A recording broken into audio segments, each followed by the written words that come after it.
मोबाईलला हात लावला म्हणून एका विकृत साधूनं 10 वर्षांच्या मुलाची कुऱ्हाडीनं केली हत्या।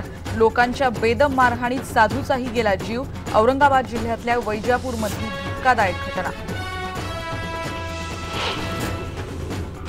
उद्धव ठाकरे जळगावच्या पाहणी दौऱ्यावर, मंत्री आणि आमदारांची बैठक घेऊन घेतली दुष्काळाची माहिती।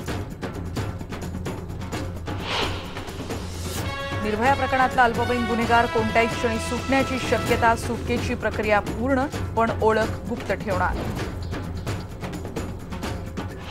अरुण जेटली मला लोकसभेत उत्तर देत आहेत की भुजबळांच्या संबंधी 182 कंपन्यांची चौकशी चालू आहे।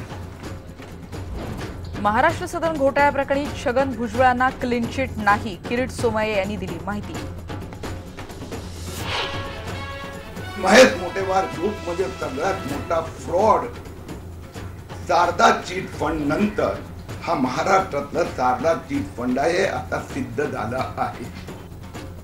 महेश मोतेवारांचं समृद्धी जीवन चिटफंड घोटाळा हा राज्यातला मोठा घोटाळा, सत्य लवकरच बाहेर येईल, किरीट सोमय्या यांचा दावा।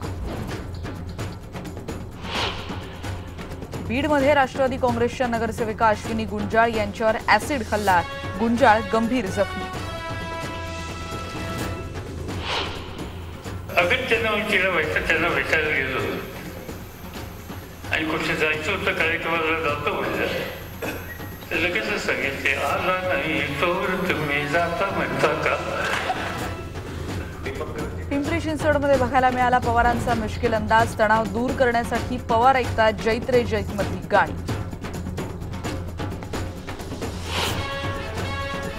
आणि ठाण्यात दुर्मिळ मार्मोसेट जातीचं माकड पोलिसांनी पकडलं, परदेशातून माकडाची तस्करी केल्याचा अंदाज।